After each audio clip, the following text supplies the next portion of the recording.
Hello everyone, welcome to our channel YCC chemistry. So guys, हम लोगों ने class 10 का चैप्टर स्टार्ट किया था जो कि था periodic classification of element. And periodic classification of element में हम लोगों ने सबसे पहले किसके बारे में डिस्कशन किया था? हम लोगों ने देखा था कि पीरियोडिक क्लासिफिकेशन किया क्यों गया है, रीज़न क्या था। ठीक है, तो उसमें हम लोगों ने देखा था डोबेनेट रेट्स के बाद हम लोगों ने देखा था मेंडेली पीरियोडिक लॉ। डोमिनेट रेट्स के बाद हम लोगों ने देखा था Newland law of octave, then देखा था हम लोगों ने मेंडेली पीरियोडिक लॉ, और देन उसके बाद हम लोगों ने लास्ट वीडियो में डिस्कस किया था जो कि था मॉडर्न पीरियोडिक टेबल।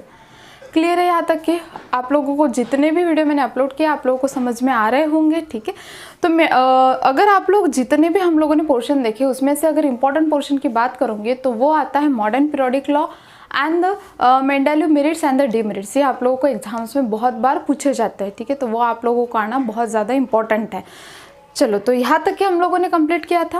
आज हम लोग देखने वाले हैं electronic configuration of element. Clear है? क्या देखने वाले हैं? Electronic configuration of element.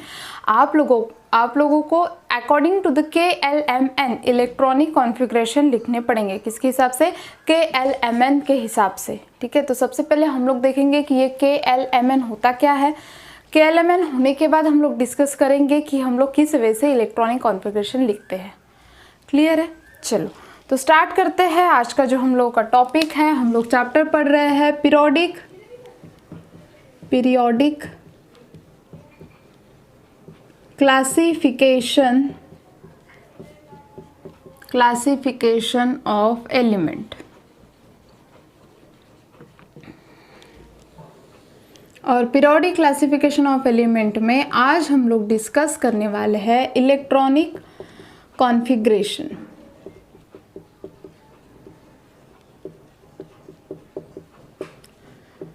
So guys, electronic configuration के सबसे पहले तो स्टोरी डिस्कस करेंगे जो कि आप लोगों को पता होनी चाहिए। ठीक है, कि एक्चुअल में क्या हुआ था।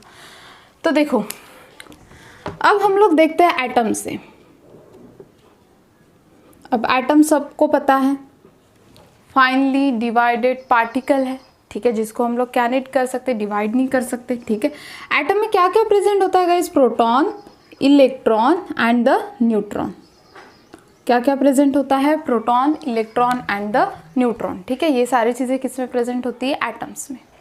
ठीक है, अब देखो, एटम के बीच में अगर आप कंसिडर करो ये हाइड्रोजन एटम के बीच में यहाँ पे होता है न्यूक्लियस। क्या होता है? न्यूक्लियस। और इलेक्ट्रॉन यहाँ पे क्या होते जाता है? कंटिन्यूसली रिवॉल्व होते जाता है। क्या होते जाता है? रिवॉल्व होते जाता है। ये सारी चीज़ें आप लोग जानते हो। ठीक है, अब देखते हैं कि न्यूक्लियर चार्ज कैसे वर्क करता है। वैसे देखा जाए तो आप लोगों अगर आगे पढ़ोगे तो यहाँ पे न्यूक्लियर चार्ज जो है वो सबसे ज़्यादा इम्पॉर्टेंट है। ठीक है, तो ये KLMN शेल बने कहाँ से? ये KLMN शेल बने कहाँ से? उसी के साथ साथ ये जो KLMN शेल की क्या इंडिकेट क्या कर रहा है ये KLMN? ठीक है, वो सारी चीज़ें हम लोग यहाँ पे क्या करने वाले हैं? डिस्कस करने वाले हैं। ठीक है, तो सबसे पहले डिस्कस करने से पहले आप लोग एक चीज़ नोट डाउन कर लो, फिर हम लोग कंप्लीटली एक्सप्लेनेशन की तरफ जाएंगे। ठीक है, सो KLMN इसको हम लोग बोलते हैं मेन शेल्स। क्या बोलते हैं हम लोग इसको? Main shells. उसके बाद S, P, D and F इसको हम लोग क्या बोलते हैं? सब शेल। क्या बोलते हैं हम लोग इसको? सब शेल्स। K की कैपेसिटी कितनी इलेक्ट्रॉन्स की होती है? K की कैपेसिटी होती है 2 इलेक्ट्रॉन्स की। L की कितनी होती है? 8 इलेक्ट्रॉन्स की। ऐसा क्यों होता है वो भी देखेंगे। उसके बाद M की कैपेसिटी कितने की होती है? 18 की होती है। और N की कितने की होती है? 32 की होती है। क्लियर है? उसके बाद S की कैपेसिटी कितने इलेक्ट्रॉन की होती है? 2 इलेक्ट्रॉन की होती है। P की कितने की होती है? 6 की होती है। D 10 and F 14। क्लियर? अब ये जो KLMN है इसकी कैपेसिटी किसके हिसाब से है? यहाँ पे एक फॉर्मूला है 2n²। ठीक है, सो 2 इज इक्वल टू, मतलब यहाँ पे n क्या होगा, अगर 1 है तो k की कैपेसिटी कितने की होंगी, 2 की होंगी।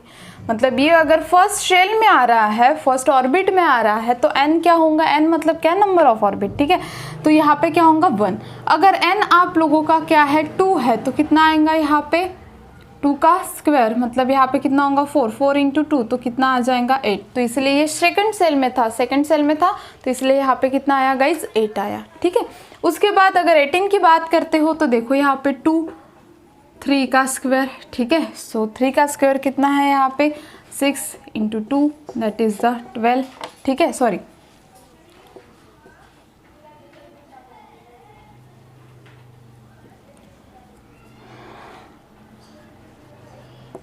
18, ठीक है। उसके बाद फोर्थ की अगर बात करूँगी तो 2, ठीक है। और यहाँ पे कितना मिलेगा हम लोगों को, फोर्थ शेल में आ रहा है तो स्क्वायर, ठीक है। सो 16 इंटू 2 तो कितना हो जाएगा यहाँ पे 32। तो ये फॉर्मूला है कितने कैपेसिटी है और क्यों है, ये सारी चीज़ें देखने का। ये तो हो गया एक रीज़न 2n², मतलब ये वैल्यू कैसे है वो हम लोगों ने बता दिया, ये हो गया एक टाइप। और दूसरे भी रीजन है जैसे कि तुम लोग इसको फाइंड आउट कर सकते हो, ठीक है। क्लियर है यहाँ तक के। सो K की कैपेसिटी कितने इलेक्ट्रॉन्स की है, 2 इलेक्ट्रॉन्स की है। L की कितने की है, 8 की है। M की कितने की है, 18 की। N की कितने की है, 32 की है। S सबशेल, ये क्या है सबशेल, ये क्या है मेन सेल। हम लोग जानते हैं सबशेल मतलब क्या, उसमें प्रेजेंट रहते होंगे, ठीक है। तो S की कैपेसिटी 2 की है, P की कितने की है 6 की है, D की कितने की है 10 की है, एंड F की कितने की है 14 की है। क्लियर है, ठीक है।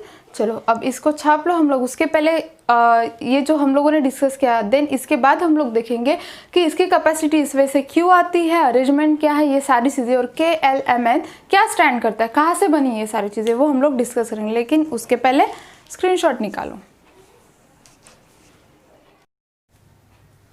सो गाइस ये तो हो गया KLMN के बारे में, ठीक है।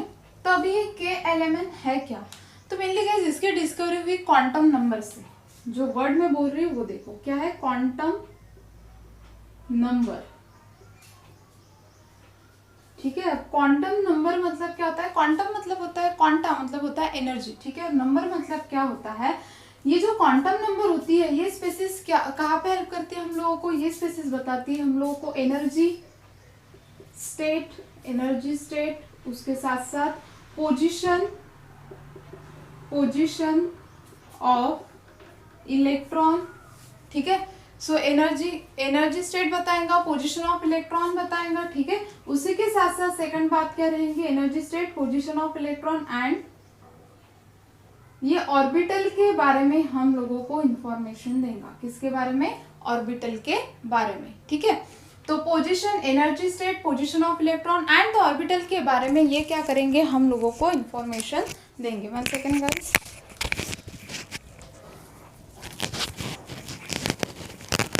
सो energy state and the position of electron and the orbital, इन सभी के बारे में हम लोगों को इन्फॉर्मेशन देने का काम करती है क्वांटम नंबर।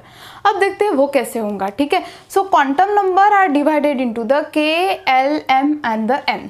किसमें डिवाइड किया गया है, K, L, M and the N। अब ये K क्या होता है, L क्या होता है, M क्या होता है, N क्या होता है, ये सारी चीज़ें हम लोग अभी डिस्कस करेंगे, ठीक है। चलो तो देखते हैं, ये सब आप लोगों का हो चुका है, ठीक है। तो हम लोग जाते हैं अभी, ये K क्या होता है, L क्या होता है एंड N क्या होता है। तो देखो K, हम लोग K को क्या बोलते हैं गाइज, मेन शेल, ठीक है। तो ये क्या होता है, ये प्रिंसिपल क्वांटम नंबर होता है, प्रिंसिपल क्वांटम नंबर। ये क्या होता है गाइस, प्रिंसिपल क्वांटम नंबर। मतलब ये किसके बारे में इंफॉर्मेशन देता है, ये हम लोगों को बताता है मेन शेल्स के बारे में। किसके बारे में बताता है, मेन शेल्स के बारे में, ठीक है। जिसको हम लोग इंडिकेट किससे करते हैं, K से। L होता है azimuthal quantum number, azimuthal quantum number ये हम लोगों को इंफॉर्मेशन देता है सब शेल के बारे में। किसके बारे में इंफॉर्मेशन देता है, सब शेल के बारे में। M जो होता है वो, उसको हम लोग बोलते हैं magnetic quantum number, magnetic quantum number. ठीक है, तो ये किसके बारे में बताएंगा, मैग्नेटिक फील्ड में कैसा बिहेवियर होगा इलेक्ट्रॉन्स का। उसके बाद n जो है उसको हम लोग बोलते हैं स्पिन क्वांटम नंबर।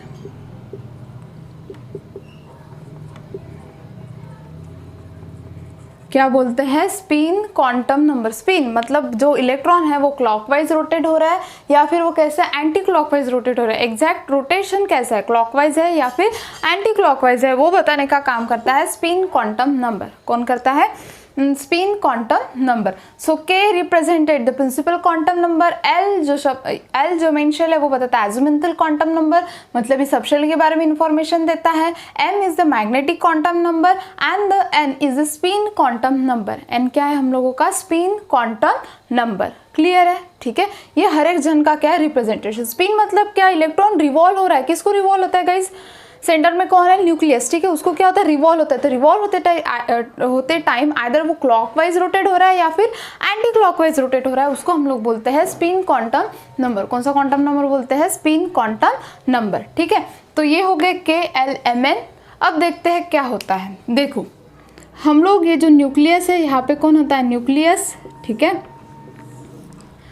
सेंटर में कौन होता है, न्यूक्लियस। ठीक है, यहाँ पे कौन होता है, के एल एम एन एन, के एल एम एन एन। तो हम न्यूक्लियस को कैसे सोलर सिस्टम के जैसा कंसिडर कर सकते हैं। बीच में कौन है, सन। ठीक है, उसके बाद के एल एम एन एन, मतलब ये क्या हुए हम लोगों के ऑर्बिट्स। और ऑर्बिट्स में क्या रिवॉल्व होता है गाइज, जानते हैं हम लोग, प्लैनेट्स क्या हो रहे हैं वहाँ पे, रिवॉल्व होते जा रहे हैं। पैरेट्स क्या वो वहाँ पे जो प्रेजेंट है प्लैनेट्स, वो क्या कर रहे हैं, वो जो बीच में सन है उसको क्या करते जाएंगे, रिवॉल्व करते जाएंगे। ठीक है, तो उसी के हिसाब से के में कौन सा सबशेल होता है। जैसे कि हम लोग जानते हैं अर्थ को कौन रिवॉल्व कर रहा है, मेनली अर्थ को रिवॉल्व कौन करता है, मून। ठीक है, तो वैसे ही यहाँ पे भी क्या होते हैं, सबशेल होते हैं। तो के में कौन सा सबशेल प्रेजेंट होता है, एस सबशेल। एल में कौन सा होता है guys, S and P subshell. ठीक है, एम में कौन सा होता है, S P and D subshell. और ये जो एन है उसमें कौन सा होता है, S P D and F subshell. तीनों के चारों सबशेल लास्ट इसमें क्या होंगे, प्रेजेंट होंगे। सो उसी के कारण के की कैपेसिटी देखो कितने इलेक्ट्रॉन की है, 2 इलेक्ट्रॉन की। एल की कितने की है, 8 की। एम की कितने की है, 18 की। और एन की कितने की है, 32 की। ठीक है, तो एस की कितने की होती है, 2 की। इसके कारण के की भी कितने की है, 2 की। एस की कितने की है, 2। और पी की कितने की होती है, 6। इसके कारण एल की कितने की आती है, 8 की कैपेसिटी। एस की कितने की होती है, 2 + 6 + 10, मतलब ही कितनी हुई टोटल, 18। सो 2 + 6 + 10 + 14, तो कितना हो गया यहाँ पे, 32। ये भी एक रीज़न है कि किस वजह से इसका आंसर ऐसे आता है। क्लियर है, यहाँ तक के समझ में आ गया। ठीक है, तो ये तो था बेसिक, जो कि कम्प्लीटली आप लोगों को पता होना चाहिए कि के एल एम एन एक्चुअल में डिस्कवर्ड कैसे हुए। ठीक है, क्या स्टोरी थी उनके पीछे। तो मेनली ये क्वांटम नंबर के पार्ट है, हम लोग इसको क्या बोलते हैं, क्वांटम मैकेनिक्स। जो 10th है उन लोगों के लिए सारे वर्ड्स बहुत ही ज़्यादा न्यू हैं आप लोगों के लिए, लेकिन एक चीज़ ध्यान में रखना, क्वांटा मतलब होता है बंडल ऑफ एनर्जी। क्या होता है, बंडल ऑफ एनर्जी। ठीक है, सो एनर्जी के जैसा वर्क करते हैं। तो ये क्वांटम नंबर बताते क्या है, जैसे कि मुझे बताओ, अगर मैंने बोल दिया कि एक पर्सन है जो कि फर्स्ट पोजीशन पे प्रेजेंट है। अब फर्स्ट पोजीशन है उसकी, तो फर्स्ट पोजीशन हम लोग क्या मानते हैं, हम लोग की क्लास में जो रैंक फर्स्ट रैंक वाला होगा, नहीं ये तो भाई होशियार मतलब है, उसको दिमाग है, वो पहले से टैलेंटेड बंदा है, हम लोग ऐसा कंसिडर करके चलते हैं, है ना। वैसे ही यहाँ पे क्या होंगे, ये जो क्वांटम नंबर्स है के एल एम एन, वो हर एक जन कुछ ना कुछ रिप्रेजेंट कर रहे हैं। अब आप लोगों के दिमाग में ऐसा क्वेश्चन आना चाहिए था कि यहाँ पे तो न्यूक्लियस है, हम लोगों ने न्यूक्लियस को सन जैसा कंसिडर किया। न्यूक्लियस की कैपेसिटी क्या होती है, न्यूक्लियस का फंक्शन क्या है। न्यूक्लियस क्या करता है, जो भी मिला उसको अपने तरफ, मतलब जो भी मिला मतलब वो क्या करता है, इलेक्ट्रॉन को अपने तरफ खींचने का काम करता है। अब मुझे बताओ यहाँ से K shell, K main shell and the N, इन दोनों में डिफरेंस क्या है, बहुत कम है, डिस्टेंस बहुत कम है। तो वो के पास ज़्यादा इलेक्ट्रॉन रहने देगा क्या, नहीं रहने देगा, वो जल्दी से क्या करेगा, अपने तरफ इलेक्ट्रॉन को अट्रैक्ट करेगा। समझ में आ रही बातें। तो इसी के कारण देखो यहाँ पे जो है के में सबसे कम कैपेसिटी के की है, लेकिन जैसे जैसे वो न्यूक्लियस के दूर दूर जा रहे हैं, न्यूक्लियर चार्ज क्या होते जाएगा, कम होते जाएगा। अरे कितना खींचेगा, खींचने वाला कितना खींचेगा, ठीक है, एक लिमिट के बाद उसकी एनर्जी क्या हो जाएगी, कम। सो ऑब्वियस है लास्ट में कितने होंगे, ज़्यादा एलिमेंट होंगे। समझ में आएगा, क्लियर हो गया, ठीक है। चलो स्क्रीनशॉट निकालो, देन देखते हैं इलेक्ट्रॉनिक कॉन्फ़िगरेशन कैसे लिखे होंगे। सो देखिए गाइज, अभी इलेक्ट्रॉनिक कॉन्फ़िगरेशन हम लोग किस वे से लिखेंगे, ठीक है। तो इलेक्ट्रॉनिक कॉन्फ़िगरेशन के लिए तुम लोगों को क्या करना पड़ेगा, ठीक है। तो देखो फिर से एक बार हम लोग कैपेसिटी लिख लेते हैं। के की कैपेसिटी 2 इलेक्ट्रॉन की है, एल की है 8 की, ठीक है। उसके बाद के एल एम की है 18 की एंड एन की है 32 की है। ये तो उनकी क्या है, कैपेसिटी है, ठीक है।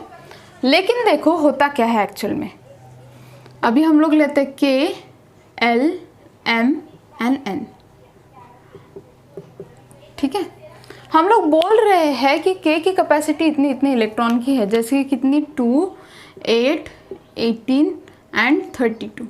लेकिन एटॉमिक नंबर 20 तक के, कहाँ तक के बोल रही हूँ मैं, एटॉमिक नंबर 20 तक के आप लोग को क्या करना है। अब देखो के की कैपेसिटी 2 है, मतलब 1 और 2 होंगी। इसकी कहाँ से कहाँ तक की होंगी, 1 to 7, मतलब ये 1 to 8। इसकी कितनी होंगी 1 to 18, ठीक है। और इसकी कितनी होंगी 1 to 32। इतनी कैपेसिटी होंगी। लेकिन तुम लोगों को एक चीज़ ध्यान में रखनी है, एटॉमिक नंबर ट्रिक है, सिंपल ट्रिक है। एटॉमिक नंबर 20 तक के तुम लोगों को इसके लास्ट नंबर ध्यान में रखने, मतलब 2, 8, 8, 2, 2, 8, 8, 2, ठीक है। बस इतने ही क्या होंगे, उसकी कैपेसिटी होंगी, उसके ऊपर नहीं। देन 21 के बाद क्या होंगे, कैपेसिटी बढ़ते जाएंगे। क्लियर है। तो क्या लिखना है, 2882, बस खत्म। सो एल की कैपेसिटी 2 की होंगी, सॉरी के की कैपेसिटी 2 की होंगी, एल की कैपेसिटी 8 की होंगी, एम की कैपेसिटी 8 की होंगी, एन की कितने की होंगी, 2 की होंगी। बस क्लियर है। कहाँ तक के बोला है मैंने, एटॉमिक नंबर 20 तक के। कहाँ तक के बोला है, एटॉमिक नंबर सिर्फ और सिर्फ 20 तक के, ठीक है। चलो तो अब देखते हैं हम लोग इलेक्ट्रॉनिक कॉन्फ़िगरेशन। सबसे पहले लेते हैं हाइड्रोजन, ठीक है। अगर हाइड्रोजन की बात करूँगे सो एटॉमिक नंबर कितना है 1, तो इलेक्ट्रॉनिक कॉन्फ़िगरेशन कितना आएगा, K = 1। क्लियर है। उसके बाद helium electronic configuration, sorry atomic number 2 electronic configuration K = 2। Lithium atomic number 3 electronic configuration K = 2 and L = 1। K = 2 and L = 1, ठीक है। मैं बताऊंगी भी कि ऐसा क्यों लिखा है हम लोगों ने, वो डिस्कस भी करेंगे। लेकिन अब देखो इलेक्ट्रॉनिक कॉन्फ़िगरेशन कैसे लिखते हैं। सो L3 K की कैपेसिटी कितनी है, 2 इलेक्ट्रॉन की। सो यहाँ पे 2 इलेक्ट्रॉन तो फुलफिल्ड हो गए। नेक्स्ट इलेक्ट्रॉन किस में जाएगा, नेक्स्ट मेन शेल में। क्लियर। उसके बाद lithium beryllium 4 K = 2 and L = 2। Clear है। चलो नेक्स्ट बेरिलियम। उसके बाद boron, carbon, nitrogen, oxygen, fluorine, neon, ठीक है।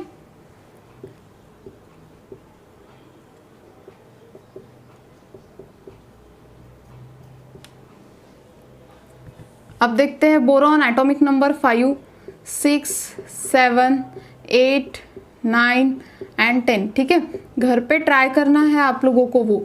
सो K = 2 हो गया, ठीक है। L = 3। L की कैपेसिटी देखो कहाँ तक के, 8 तक के, तो मैं फुलफिल कर सकती हूँ, ठीक है। K = 2, L = 4, 4 + 2 6, ठीक है।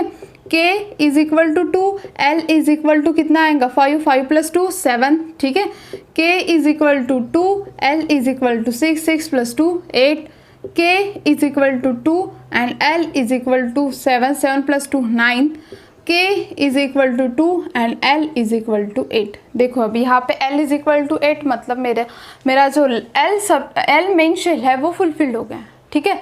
अब जाते हैं नेक्स्ट की तरफ। अब देखो हम लोग नेक्स्ट इसमें पुट करेंगे 11, 12, 13,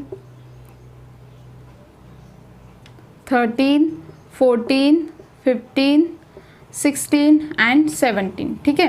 तो क्या आएगा, K = 2, L = 8 and M = next कौन सा है, M = 1, ठीक है। कितने हो गए 10 और ये 1 11। K = 2, L = 8, M = 2, कितने हो गए 12। K = 2, L = 8, M = 3।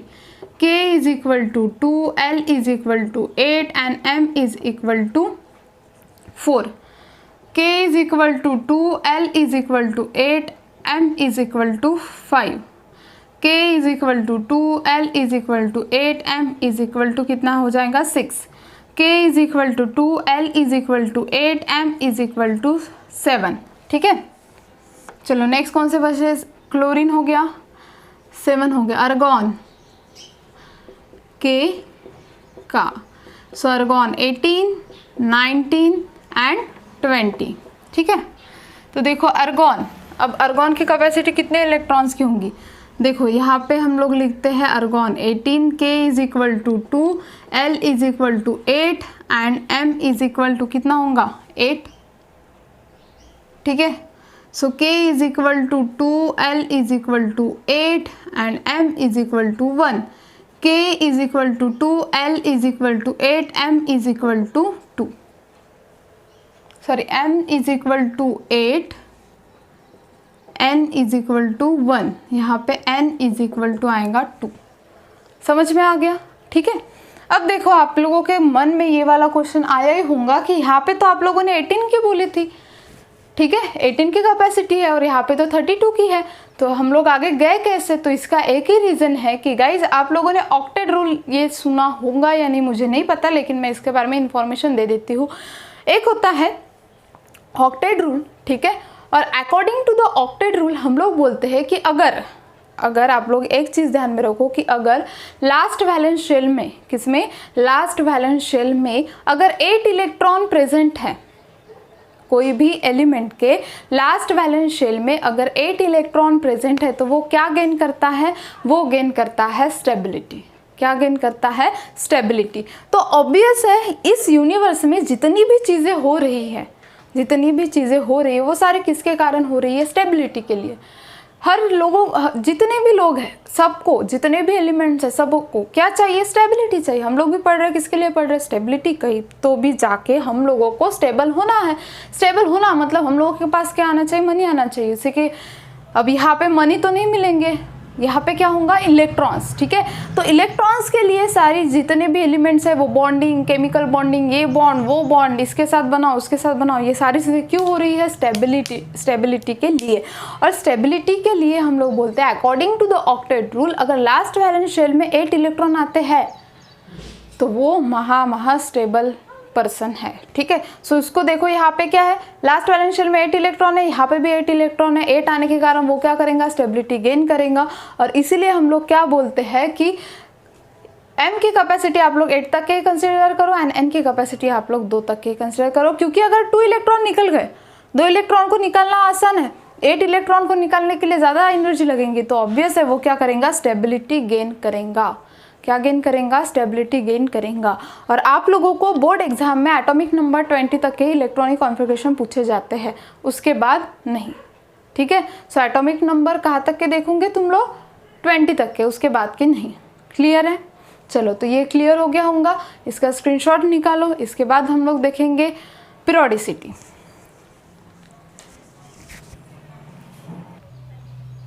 सो देखिए गाइस, अभी हम लोग देखेंगे जो कि आप लोगों को दिया गया है, periodic trends in the modern periodic table. ठीक है, periodic trends in the modern periodic table. Modern periodic table.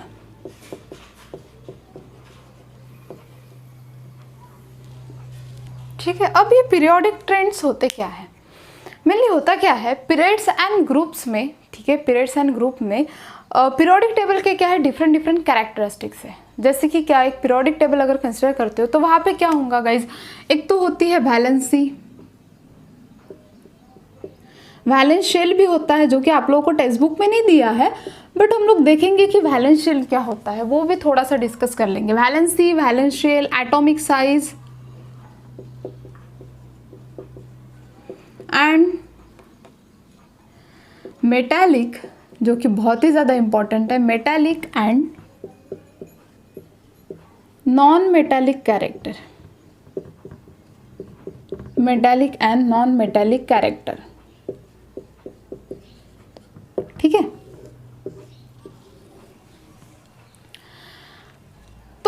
सारी चीज़ें, ये क्या है आप लोग बोल सकते हो कि ये क्या है, पीरियोडिक टेबल के कैरेक्टरिस्टिक्स है। और ये जो पीरियोडिक टेबल के कैरेक्टरिस्टिक्स है वो पीरियड एंड द ग्रुप में इंक्रीज होते हैं या फिर डिक्रीज होती है।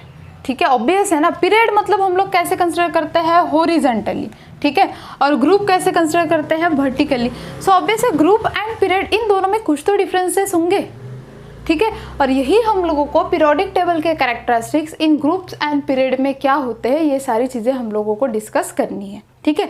तो उसमें आज हम लोग सबसे पहले देखने वाले हैं वैलेंसी। तो मैं आप लोगों को स्टेटमेंट बताती हूँ, आप लोग उससे देखो कि क्यों ऐसा होता होगा, ठीक है। ऐसा बोला जाता है from left to right, from left to right in period, from left to right in period the valency is increases from 1 to 4 and then decreases, ठीक है। अभी हम लोगों को यही जो स्टेटमेंट है इसको जस्टिफाई करना है। वैलेंसी मतलब होता है आउटरमोस्ट शेल में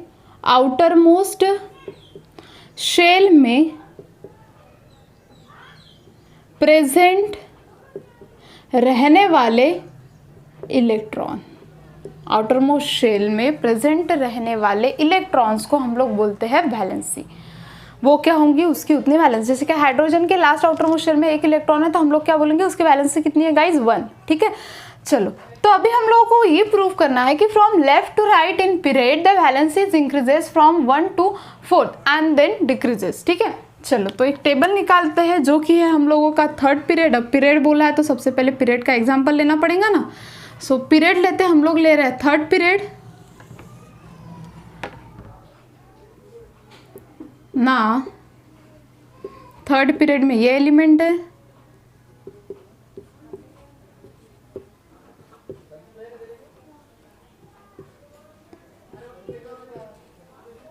यहाँ तक ये देखेंगे हम लोग, ठीक है। तो देखो इसका इलेक्ट्रॉनिक कॉन्फ़िगरेशन 2, 8 और 1 कितना आएगा, 2, 8 एंड 1। मैग्नीशियम का 2, 8 एंड 2 किसके हिसाब से देख रहे हैं हम लोग गाइज, इसको हम लोग देख रहे हैं KLMN के हिसाब से। 2, 8, 3, 2, 8, 4, 2, 8, 5, 2, 8, 6, 2, 8, 7, ठीक है, 2, 8, 8,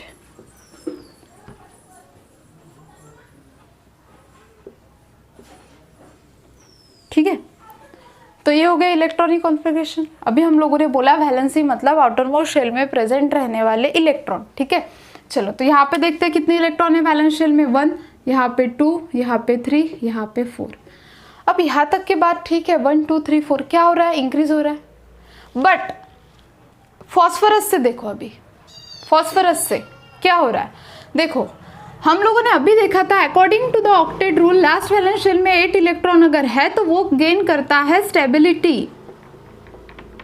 क्या गेन करता है, स्टेबिलिटी। अगर लास्ट आउटर मोस्ट शेल में 8 इलेक्ट्रॉन है तो वो एलिमेंट गेन करता है स्टेबिलिटी। तो ऑब्वियस है अगर 8 इलेक्ट्रॉन है तो स्टेबिलिटी गेन कर रहा है। अगर लास्ट वैलेंस शेल में 5 है तो उसको स्टेबिलिटी गेन करने के लिए, ऑक्टेट रूल जैसा बिहेव करने के लिए कितने इलेक्ट्रॉन्स चाहिए गाइज, ओनली 3 इलेक्ट्रॉन्स। तो ऑब्वियस है ये जो 3 इलेक्ट्रॉन्स है उसको कोई भी दे देगा, ठीक है।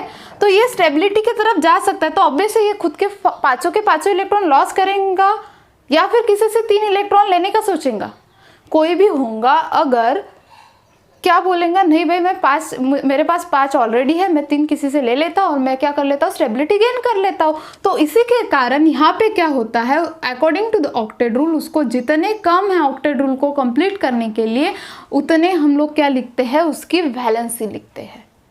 फिर से एक बार बता देती हूँ, according to the octet rule last valence shell में अगर 8 इलेक्ट्रॉन है तो वो एलिमेंट स्टेबिलिटी गेन करता है, ऐसे हम लोग मानते हैं, ठीक है। तो यहाँ पे देखो लास्ट वैलेंस शेल में है 5 वैलेंस इलेक्ट्रॉन। अब ये जो 5 है उसको स्टेबिलिटी गेन करने के लिए, ऑक्टेट रूल जैसा बिहेवियर देने के लिए कितने इलेक्ट्रॉन्स चाहिए गाइज? Only 3 electrons. आपके पास पहले ही 5 इलेक्ट्रॉन है और आप लोगों को मैंने बोला नहीं भाई 5 के 5 लॉस कर दे और देन तो बाद में स्टेबिलिटी गेन करते बैठेगा। वो मूर्ख होगा जो 5 के 5 क्या कर देगा, दे देगा किसी को। वो क्या सोचेगा, नहीं मैं 5 भी रखता हूँ और उसके बाद अगर मैंने किसी के साथ बॉन्ड का फॉर्मेशन किया तो मुझे तो 3 इजीली मिल जाएंगे। ठीक है, तो जितने ऑक्टेट रूल को फॉलो करने के लिए कम होंगे ना, उतने ही हम लोग यहाँ पे क्या लिखते हैं, उसकी वैलेंसी लिखते हैं। देखो तो यहाँ पे फॉस्फोरस को कितने इलेक्ट्रॉन कम है? 3। यहाँ पे लास्ट आउटर मोस्ट शेल में 2 है तो ऑब्वियसली यहाँ पे कितने इलेक्ट्रॉन कम है? 2। यहाँ पे कितना है? 1 और यहाँ पे कितना है? 0। कैसे आया? क्योंकि जानते हो 8 - 3 कितना हो गया? 5, तो 3 इलेक्ट्रॉन कम है। ठीक है, तो यहाँ पे कैसे करोगे आप लोग? 8 - 5 कितना हो गया? 3।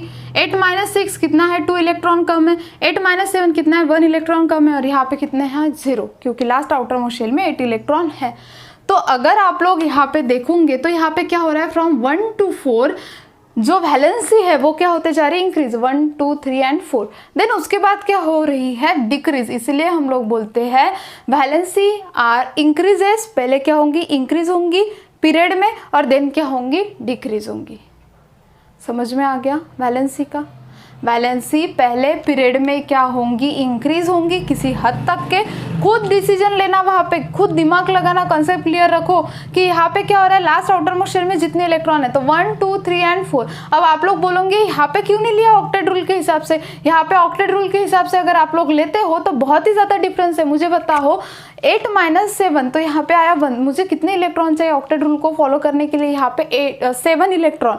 कोई 7 के 7 इलेक्ट्रॉन देने वाला है क्या? वहाँ पे कोई भी नहीं है। ठीक है, जिसके कारण हम लोगों ने यहाँ पे क्या बोला, यहाँ तक कि इंक्रीजिंग है। लेकिन जैसे 5 आ रहा तो कहीं पे तो भी वो पास में जा रहा है ऑक्टेट रूल के, 8 के पास में जा रहा है। तो इसी के कारण हम लोग क्या कर रहे हैं, वहाँ पे माइनस करते जा रहे हैं। जितने उसको लग रहे हैं ऑक्टेट रूल को फॉलो करने के लिए उसके हिसाब से हम लोग लेते जा रहे हैं। क्लियर है? समझ में आ गया ये वाला स्टेटमेंट क्यों बोला गया है? From left to right in period the valency is increases from top to from 1 to 4 and then decreases. Clear है? ये तो हो गया पीरियड के बारे में। अभी हम लोगों को देखना पड़ेगा ग्रुप में क्या होता है। उसके पहले आप लोग इसका स्क्रीनशॉट निकालो।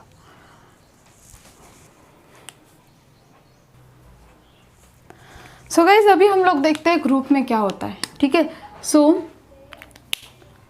अब ग्रुप में कैसे जाएंगे? वर्टिकली प्रेजेंट होता है तो top to bottom, from top to bottom the valency increases in group। Valency क्या हो रही है?